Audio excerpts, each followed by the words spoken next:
Bienvenue à Brothers View, un podcast où on essaie d'apporter différentes perspectives. en gardant un point de vue biblique. Moi, c'est Raphaël. Et moi, c'est Michael.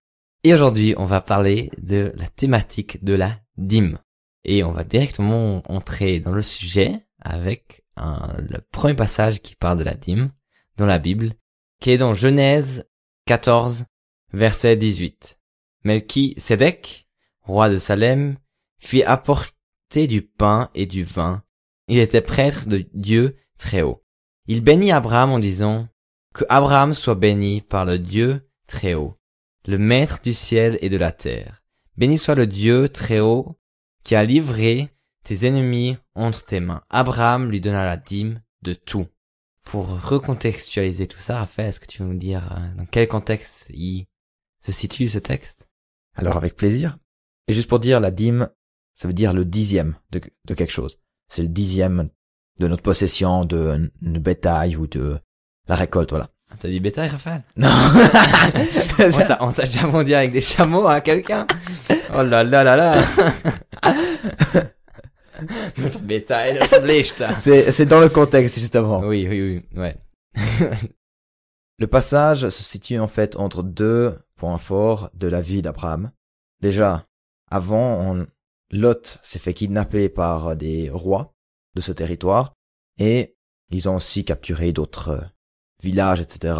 Et Abraham va aller attaquer seul contre ces rois, va libérer Lot et tout ce qu'ils ont pu prendre des autres villages et a ramené tout ça aux différents rois. Et puis, ça c'est ce qui s'est passé avant. Donc, il rencontre après Melchisédek. Et après cela, il y a l'alliance que Dieu fait avec Abraham en disant que ce pays, je te le donne. Donc, ça c'est la contextualisation de ce passage. De contextualiser Melchisédek qui sort de nulle part, c'est difficile. Il y a beaucoup d'interprétations. Surtout que c'est un prêtre et un roi. C'est pour ça que beaucoup font le lien avec Jésus. C'est comme le prédécesseur de Jésus qui allait devenir notre roi et notre prêtre. En fait, parce que Melchisédek est roi et prêtre. En plus de cela, c'est pas marqué quand il meurt. Okay. C'est un prêtre qui reste prêtre. Un grand prêtre, en fait, même. Ouais. Le premier grand prêtre, et puis c'est le grand prêtre qui ne meurt pas. Okay. Où son service ne s'arrête pas. Voilà. Mais ça, c'est justement une interprétation chrétienne sur le texte. C'est faut aussi le dire. Et pourquoi on vous raconte ce contexte? C'est parce qu'il y a beaucoup qui voient à travers ça un lien de la bénédiction qui revient à Abraham après d'avoir donné sa dîme. Pour que vous compreniez pourquoi on vous dit déjà ça. Et c'est aussi un peu très spécial, c'est un contexte très spécial où il y a cette dîme qui est donnée à quelqu'un qui vient de nulle part et que on lui doit vraiment rien dans ce moment-là, et il reçoit cette dîme par Abraham. En même temps, ça fait aussi lien avec le passage de Malachie 3.10 qu'on avait cité aussi dans le podcast de l'évangile de prospérité, où c'est marqué que Dieu va déverser, enfin, si on lui donne la dîme, ben, Dieu va déverser sa bénédiction sur nous. Mais, voilà, ça c'est aussi un point de vue sur ce passage. Et c'est aussi un des arguments pourquoi on devrait encore donner la dîme aujourd'hui.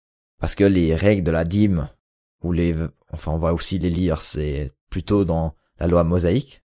Ça veut dire dans l'alliance mosaïque, dans l'alliance avec Israël même. Et Abraham l'a fait avant.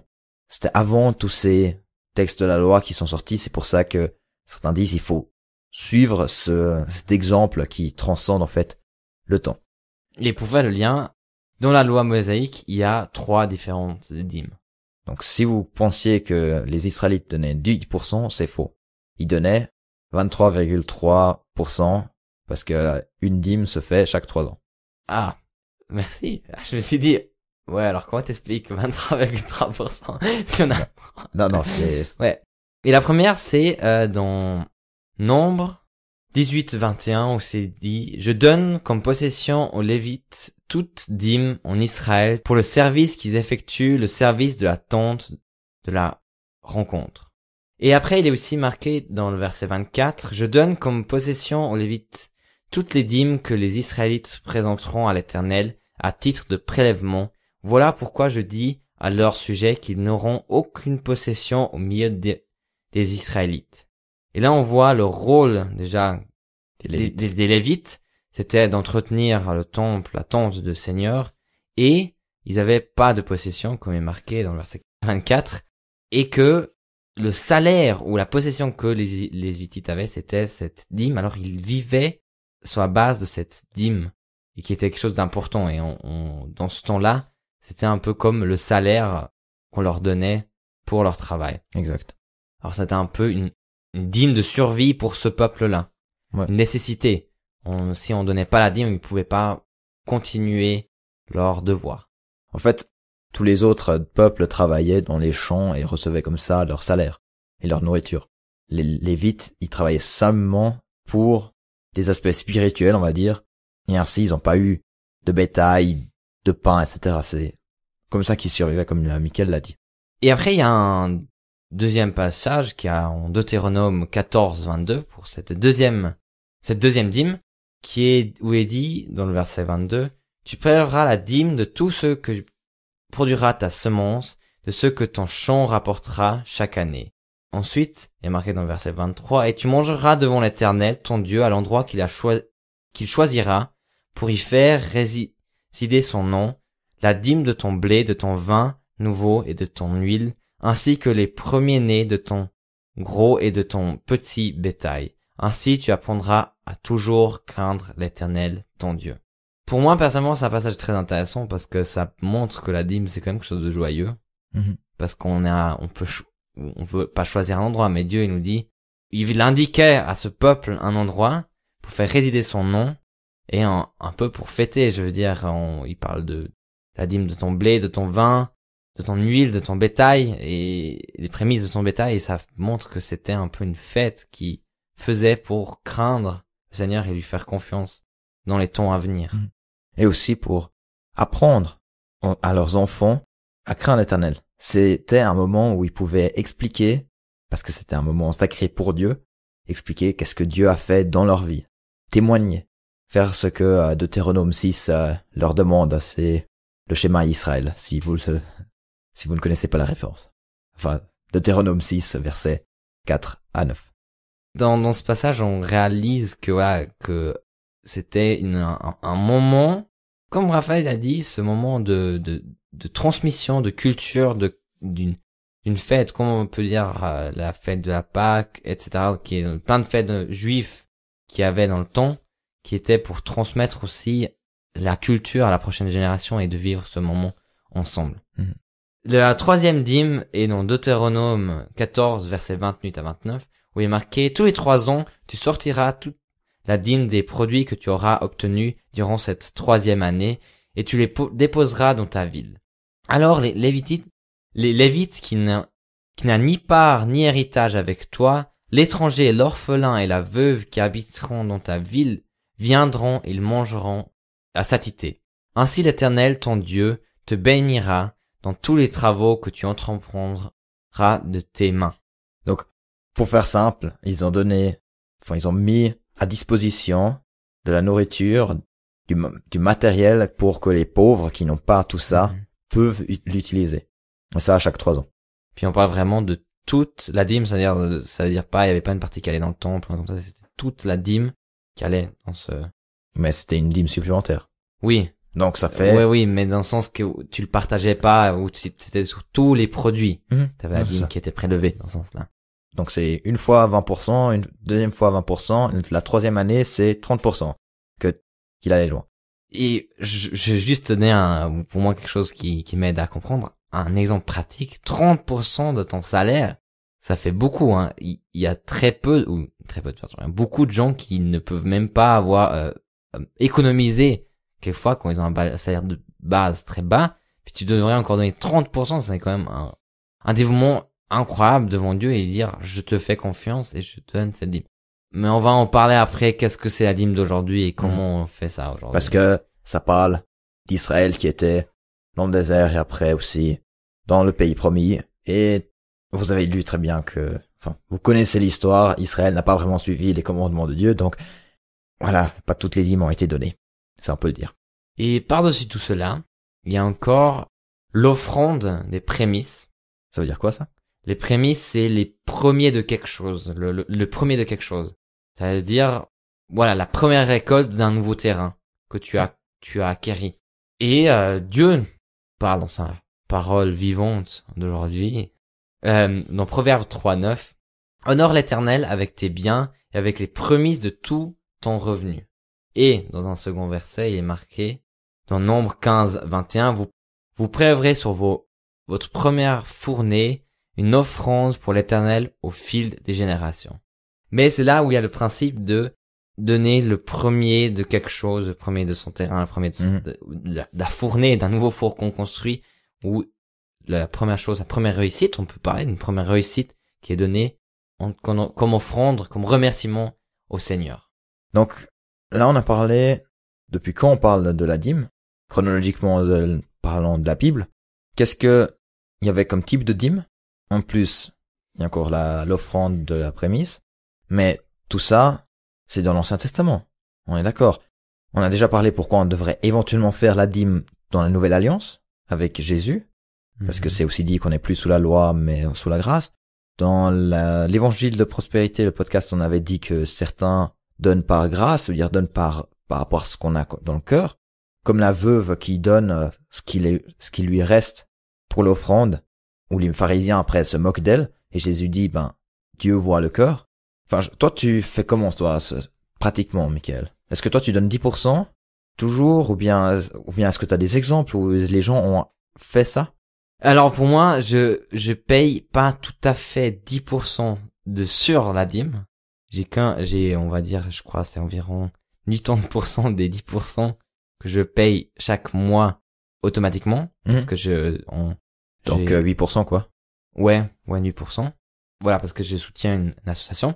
Et le reste, je prends ça plutôt comme argent où je peux faire du bien à une personne, à quelqu'un, à une autre association, dans le sens que quand je vais avec un ami quelquefois acheter quelque chose ou manger, au lieu que lui il paye, je lui dis je t'offre ça pour le bénir à travers cet acte.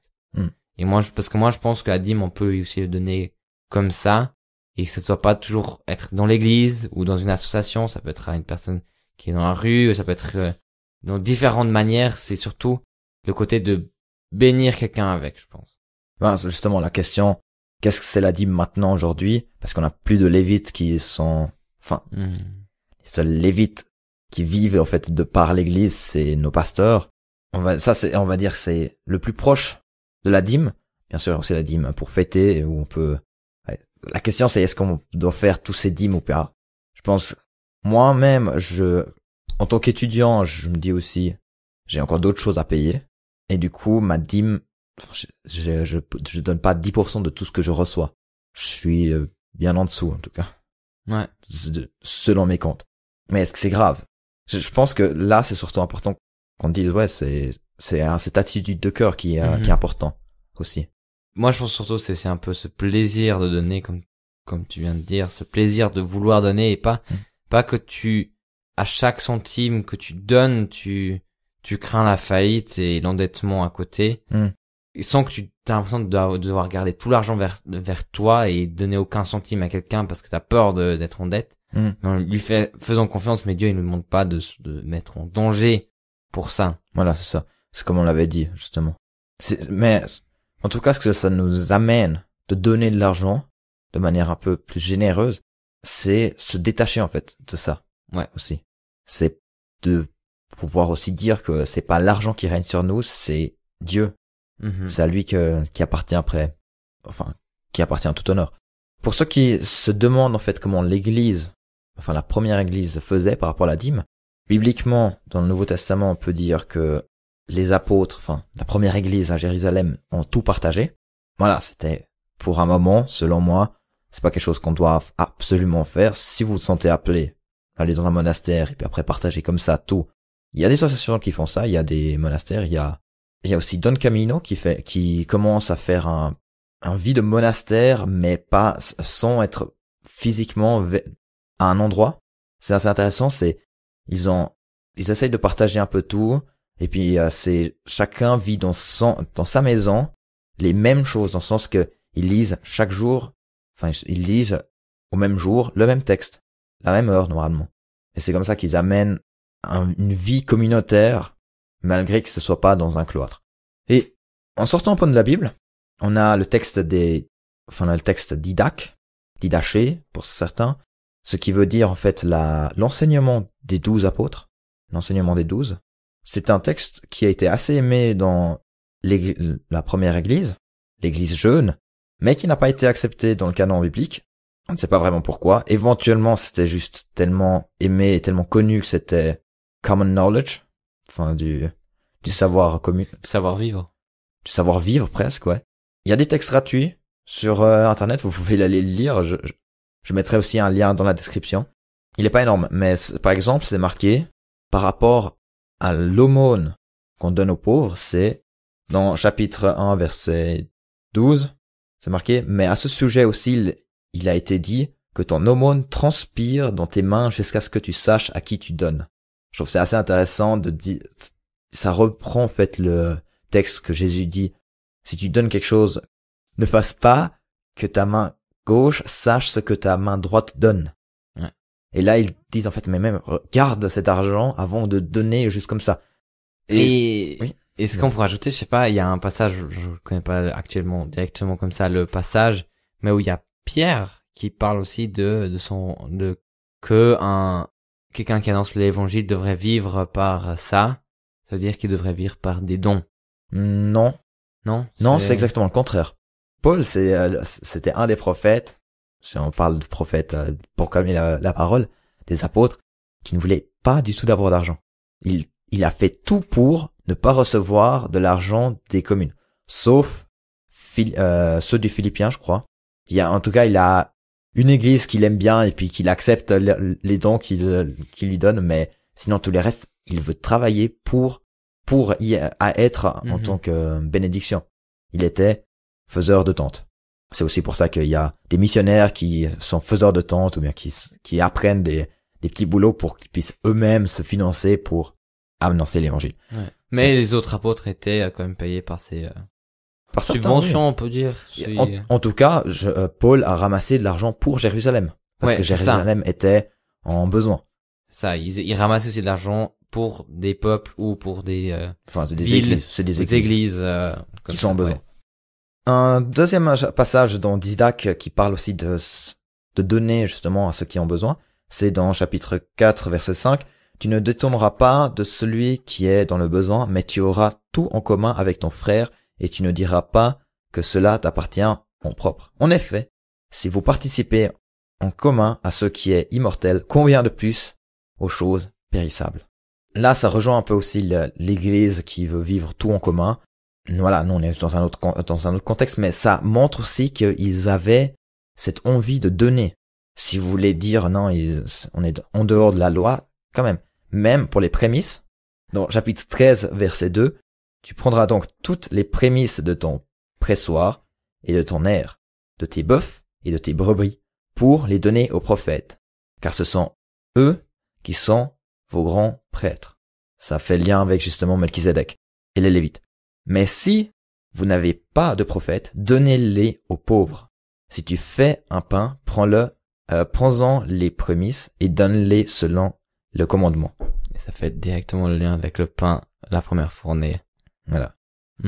Et dans verset 3, c'est marqué de même, si tu ouvres une bouteille de vin ou d'huile, prends-en les prémices et donne-les aux prophètes. De l'argent aussi et du vêtement et de tous les biens que tu possèdes. Prends les prémices comme bon te semblera et donne-les selon le commandement. Ouais, des fois on a l'impression que les premiers chrétiens, ils étaient pas du tout sous la loi, ils ont pas du tout suivi ça, mais voilà, il y a des textes qui montrent quand même, il y a des traditions qui sont survenues, il y a des traditions qui se sont perdues, enfin, est-ce que ça veut dire qu'on doit faire absolument comme ça? Je pense pas. Même ils disent, comme bon te semblera, je trouve c'est une bonne perspective, justement. Mais voilà, ça c'est mon interprétation de ce que je viens de lire des Didac. Je vais encore demander, Raphaël, est-ce que tu vis les prémices? Une fois je l'ai fait, j'ai pas fait plus. Mais c'est pas quelque chose que j'avais vraiment hyper à cœur. Si on reprend cette perspective-là. Toi, je crois que tu l'avais fait, hein. Ouais, j'avais fait une fois. Je connaissais pas avant que j'avais commencé mon apprentissage, j'ai pas rattrapé sur du apprentissage, j'ai fait quand j'ai commencé mon job dans ce sens-là. Et je me rappelle je connaissais quelqu'un parce que j'avais l'honneur de prêcher une fois sur cette thématique, je pensais quand même quelques années au groupe de jeunes, puis j'avais prêché ça, puis il y avait un gars qui a suivi ça, puis il a commencé l'apprentissage, puis a fait aussi ce don de prémisse directement qu'on avait reçu son premier salaire. Je trouvais assez encourageant, mais je pense comme tu viens de dire, ça doit être une attitude de cœur, quelque chose que tu veux faire parce que tu as ça sur ton cœur. C'est pas une obligation. Bon, ça c'est notre interprétation pour la dîme d'aujourd'hui, mais toi t'avais parlé de promesse, on avait parlé de Malachie 3.10. Ouais. Qu'est-ce que ça veut dire justement ce texte pour nous aujourd'hui? Avant qu'on discute, je vais vite le lire, c'est Malachie 3.10, comme Raphaël a dit. Apportez toutes les dîmes à la maison du trésor, afin qu'il y ait de la nourriture dans ma maison. Mettez-moi ainsi à l'épreuve, dit l'Éternel, le Maître de l'univers, et vous verrez, si j'en ouvre pas pour vous les fenêtres du ciel, si je ne déverse pas sur vous la bénédiction en abondance. Amen. C'est un beau texte. Oui, c'est une belle promesse. Je veux dire, c'est quand tu lis ça, t'as envie de donner tout ton argent. Alléluia. Mais moi, je trouve ça rejoint un peu ce qu'on a dit tout au début, de cette discussion. On a parlé de ce fait qu'on doit pas risquer toute sa vie, tout son endettement. Mais je pense que il faut oser et faire confiance à Dieu dans des moments qui sont peut-être plus difficiles. Ouais. Justement, de mettre à l'épreuve notre confiance en Dieu. Ouais. Et aussi de pouvoir se détacher du matériel. Ce qu'on avait dit avant. De s'attendre à lui. Oui, de s'attendre à lui. Et c'est pour ça que, en se séparant de l'argent, nous rendons dépendants de Dieu. Mais, est-ce qu'on peut mettre à l'épreuve Dieu? Je pense que c'est un texte très compliqué et je me rappelle qu'il y avait je sais plus comment il s'appelle, c'était un gars qui vivait dans un pays avec rien et c'était un peu dans le sens contraire, c'était que Dieu le challengeait de organiser un café et un thé sans qu'il y ait des tasses, de café, du thé et des biscuits. Et il a fait ça et les gens ont amené des tasses, ont amené le thé, ont amené tous les trucs il a fait ce thé café chez lui à la maison sans qu'il y ait quelque chose. Puis là, je trouve que c'est peut-être un peu lui qui nous met à l'épreuve, mais je pense que quelquefois au début c'est toujours peut-être un peu un trigger, quelque chose qui va te commencer à te pousser à te dire mais pourquoi est-ce que je donnerais pas maintenant quand même ma dîme dans ce moment difficile. Je pense que s'il y a financièrement surtout. Ouais, financièrement. S'il y a ce moment qui vient te déranger quand tu dis je vais pas me donner cette dîme ce mois parce que j'ai peur, je pense qu'on peut y réfléchir. Sans vouloir généraliser et dire fais-le tout de suite. Ah ouais. Faut y réfléchir, mais justement, garde ton aumône jusqu'à ce que ça transpire dans ta main. Voilà. Avant voilà. Après, il y a encore plein d'autres promesses dans la Bible où par exemple Matthieu 6, 25 à 26, un verset très connu. C'est pourquoi je vous dis, ne vous inquiétez pas de ce que vous mangerez et boirez pour vivre, ni de ce dont vous habillerez votre corps. La vie n'est-elle pas plus que la nourriture et le corps plus que les vêtements? Regardez les oiseaux du ciel, ils ne sèment pas et ne moissonnent pas. Ils n'amassent rien dans des greniers et votre Père céleste les nourrit. Ne valez-vous pas beaucoup plus qu'eux? Et c'est là, je pense, c'est aussi un verset qui nous encourage, il nous dit, qui nous promet que Dieu va veiller sur nous. Yes. Et qu'il faut pas s'inquiéter. Après, on peut le développer encore plus profondément. Mais comme Psaume 23 le dit, Dieu, l'Éternel est mon berger, je ne manquerai de rien. Ouais. Et peut-être aussi à dire dans Malachie 3.10, c'est que il y avait un contexte spécifique où le prophète voulait aussi amener les gens à repentir, à revenir vers le commandement de Dieu, les Israélites. Et un des commandements, c'est justement d'amener toutes les dîmes dans sa maison, ainsi d'honorer Dieu. Et aussi dans l'ancienne alliance, il y a beaucoup de choses, comme on a dit avec Abraham, c'est beaucoup matériel, la bénédiction. Et éventuellement, déjà là, on peut dire c'est une bénédiction spirituelle de la grâce qui nous suffit, selon Paul. Tu voulais dire encore quelque chose, Michael? Récapituler, ouais, on peut. Alors pour récapituler tout ça, on pourrait dire que voilà, la dîme, il y avait dans l'ancien temps, il y avait ces 23,3%. Et même avant ça, il y avait Melchizedek qui a été béni par Abraham avec sa dîme. Et que au jour d'aujourd'hui, voilà, c'est surtout une attitude de cœur, on a envie de donner, et on peut le donner donc aussi dans d'autres choses, c'est aussi quelque chose qui est important, sans vouloir Négliger négliger les pasteurs. négliger les pasteurs, ils doivent aussi être financiers à travers des dons et des dîmes. Et si vous ne donnez pas les 10%, je pense que Dieu sera là avec sa grâce. Pour moi, comme pour vous. Michael, encore un dernier mot? Et surtout, faut pas oublier que Dieu ne dépend pas de nos finances, mais c'est le monde. Amen. Merci d'avoir écouté. Et au prochain épisode de Brothers View.